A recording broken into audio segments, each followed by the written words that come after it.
Efa mananiky ny 5 isanjaton'ireo vokatra manerana ny Madagasikara tao anatin'ny voka-pifidianana vonjomaika no efa voarain'ny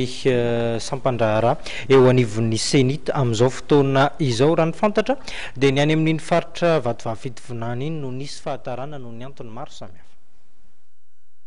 Efa mahatratratra any amin'ny 5 isanjaton'ny voka-pifidianana filoham-pirenena avy amin'ny birao fandatsaham-bato miisa 307 arivo sy iray alina manerana Madagasikara no efa navoaka amin'ny voamera mahaleo tena misahana amin'ny fifidianana na ny senita hatramin'ny androany tolakandro. Raha ny fanazavana azo avy amin'ny tompon'andraikitra eo anivon'ny senita dia ny faran'ny herinandro izao no mety ho tonga eto Antananarivo daholo ireo voka-pifidianana avy amin'ireo birao fandatsaham-bato miisa 1 sy 2 alina ary ny voalohan'ny herinandro volana janoary 2024 no avoaka amin'ny fomba ofisialy ny voka-pifidianana vonjomaika ho amin'ny fifidianana filoham-pirenena.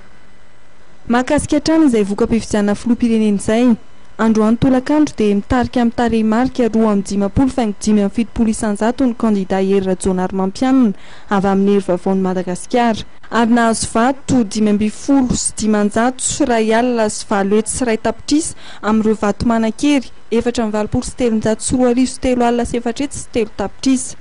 Ny kandida Jean-Louis Robinson kosa dia nahazo vato 7,20 sy 700 sy arivo sy 2 alina sy 1 hetsy sy iray tapitrisa manome ny salanisa 7,20 isanjato raha mivokatra avy amin'ny senita hatraminy ny tanterany.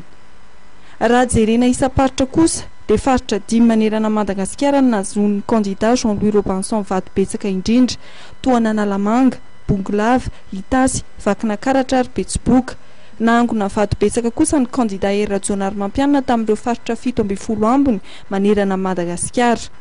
Omaly dia nanomboka ny fikirakirana ireo voka-pifidianana solombavam-bahoaka kanefa mbola distrika vitsivitsy ny navoaka ny senita hatramin'izao izay ao amin'ny faritra Analamanga, Itasy, Sava, Analanjirofo ary Atsimo Andrefana hatreto ny nahazoana vokatra efa nohamarinina.